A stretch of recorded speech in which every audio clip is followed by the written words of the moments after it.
خبر همه روزه با پخش مستقیم از استودیوی مرکزی رادیو مهاجر. درخواست، پیشنهاد و یا اطلاعی دارید، پس می توانید با ما دوام 24 ساعت با شماره 8967 111 56 46 در تماس باشید. رادیو مهاجر، بگذار تا بگوید.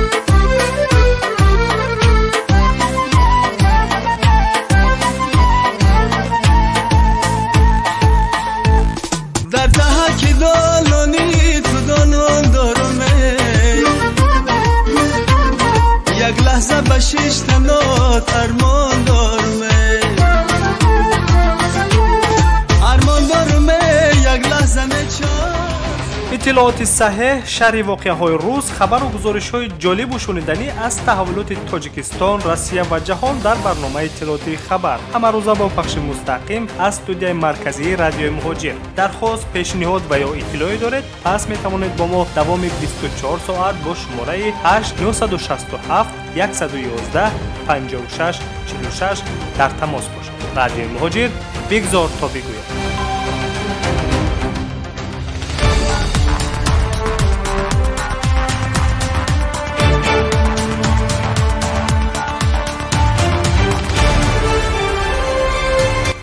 درود سامیان ارجمند، نشر جنبسته خبرهای روز را مستقیما از استودیوی مرکزی رادیو مهاجر میشنوید. امروز 8 ینور است، ساعت در مسکو 18.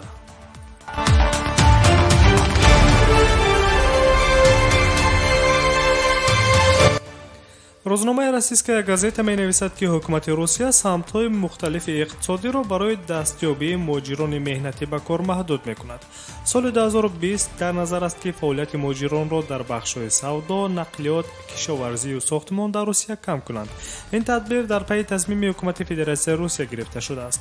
در قراری که حکومت روسیه به تصویب رسانیده است، سال 2020 مهاجران را دیگر برای سودای چکنه در جای‌های موقتی و بازارها، داروخانه‌ها، اینچنین برای سودا در نقطه‌های بیرون از مغازه‌ها، خیمه‌ها و بازارها به کار جلب کردن منع است. همین گونه محدودیت در قلمرو روسیه در سال 2019 نیز جاری شده بود.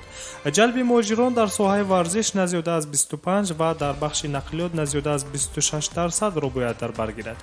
همچنین جلب مهاجران مهنتی در بخش‌های ساختمان 80 در سمت کشاورزی 50% مقرر گردیده است. بعضی از محدودیت‌ها در شهرهای بوریاتیا، امور و مسکو تطبیق نمی‌گردند.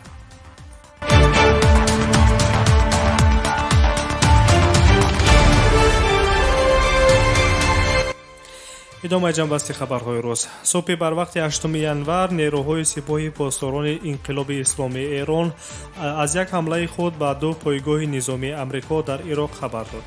گفته می شود که موشک‌های هوایی جنگی از جانب سپاه پاسداران انقلاب اسلامی ایران به پایگاه‌های نظامی آمریکا پرتاب شده، حمله انتقامجویانه در نسبت آمریکا به خاطر کشته شدن ژنرال قاسم سلیمانی، فرمانده نیروهای قدس سپاه پاسداران انقلاب اسلامی ایران میباشد.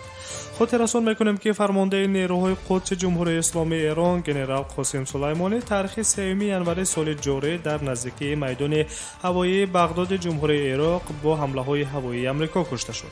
آمریکا ژنرال قاسم سلیمانی را در مرگ سربازانش مجرم می‌دانست و آن را در رویخط تروریستان مخصوصاً خوفناک جایگیر کرده بود. کشته شدن فرمانده نیروهای قدس سپاه پاسداران ایران را اولین شده خود رئیس جمهور آمریکا دونالد ترامپ خبر داده بود. مقام‌های بلندپایه ایران نیز عاید انجام حمله‌های هوایی نیروهای سپاه پاسداران انقلاب اسلامی به منطقه‌های نظامی در عراق بوده آمریکا اندیشه‌های خود را بیان داشتند و این کار را یک عمل انتقام جویانه از مرگ ژنرال قاسم سلیمانی دانستند. پرزیدنت آمریکا در صفحه توییترش نویسنده است که وضع را از نزدیک پیگیری می‌کند و همه چیز خوب است.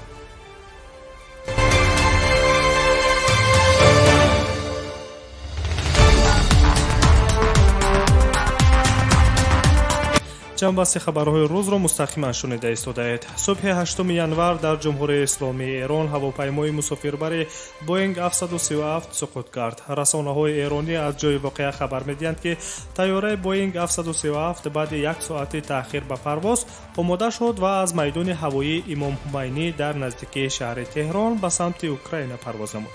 вале баъди чанд лаҳза ба ҳаво бархостани тайёра муҳаррики он оташ гирифт, ки сарнишинон натавонистанд ки бехавф ҳавопайморо ба замин фурӯ нишонанд.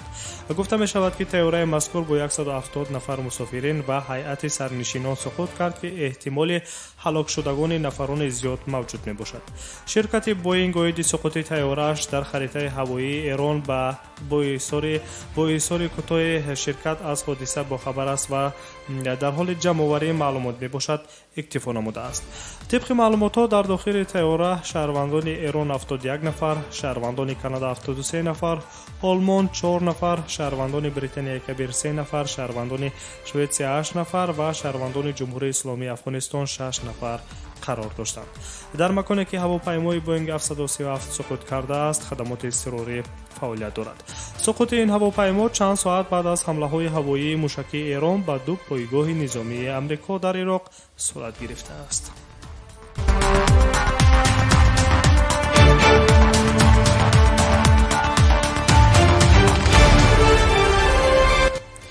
идомаи хабарҳои рӯз. яке аз мақомҳои баландпояи департаменти давлатии амрико хонум элс уэлс, ки бо сафари корӣ дар тоҷикистон қарор дошт, дар нишасти матбуотиаш бо рӯзноманигорон дар душанбе аз таҳдиди эрон ба тоҷикистон низ ҳушдор додааст. ин мақоми департаменти давлатии амрико дар нишасти матбуотиаш дар тоҷикистон дарҷ кардааст, ки бесуботие ки эрон эҷод мекунад ба суботи тоҷикистон хатари мустақим эҷод мекунад. хонум элис уэлс равшантар возеҳ надодааст, ки тасмимаш дар бораи ба гуфтаи ӯ бесуботии эрон дар нисбати тоҷикистон дар чист. хонум элис уэлс бо мақомҳои баландпояи тоҷикистон аз ҷумла бо вазири умури хориҷаи тоҷикистон сироҷиддин муҳриддин, вазирони корҳои дохила, мудофиа, энергетика ва захираҳои обӣ ва амнияти давлатӣ дидору мулоқотҳо анҷом дода, дурнамои равобити амрикову тоҷикистонро дар масъалаи амният, таҳким ва тақвияти марзи тоҷикистону афғонистон, вазъи минтақа, додугирифти иқтисодӣ, энержӣ ва масоили башардӯстона миёни амрикову тоҷикистонро баррасӣ кардаанд.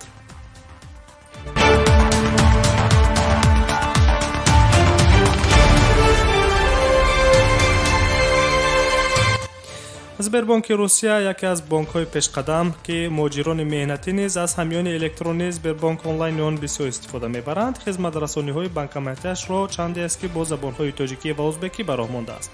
шаҳрвандони тоҷикистон ва ӯзбекистон метавонанд аз хизматрасонии сбербонк роҳат бо забони модариашон истифода кунанд. айни замон 80% банкоматҳои ин бонк бо забони тоҷикию ӯзбекӣ хизматрасониро роҳандозӣ кардаанд. хадамоти матбуотии ин бонк иттилоъ дода буданд, ки хизматрасониҳои гирифтани пули нақд, тафтиши суратҳисоб ва пардохт барои алоқаи мобилӣ бо забони тоҷикӣ роҳандозӣ гардидааст. ҳамчунин дар барномаи мобилии сбербонк онлайн маълумот оиди тарзи истифодаи дурусти кортҳо ва барномаи ташаккур низ бо забони тоҷикӣ тарҷума гардидааст.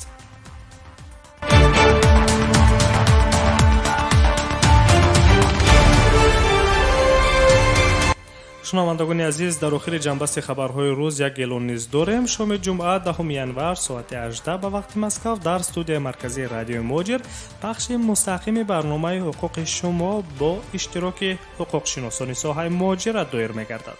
шумо метавонед саволҳои худро вобаста ба ҳолати гирифтани манзили иқоматӣ, буду бош дар қаламрави Федератсияи Русия, ба расмият дарории ҳуҷҷатҳо, тибқи талаботи қонунгузории меҳнат ба кор даромадан ва аз кор хориҷ гаштан, гирифтани музди меҳнат аз корфармо ва ё кордиҳанда, ҳимояи худ дар мақомоти судӣ, муносибат бо полис ҳангоми вохӯрдан ва ё муроҷиат ва гузаштани хатти сарҳади давлатӣ ба радиои Муҳоҷир тариқи SMS паёмак дар шабакаҳои иҷтимоии Facebook, Instagram, Imo, ВКонтакте ва ё дар WhatsApp бо шумораҳои 8965 151 0410 8967 111 5646 соли худро бифиристед ва ё дар ҷараёни барнома, ки бо пахши мустақим доир мегардад, занг зада ба суолҳои худ ҷавобҳои مشخص گیرید.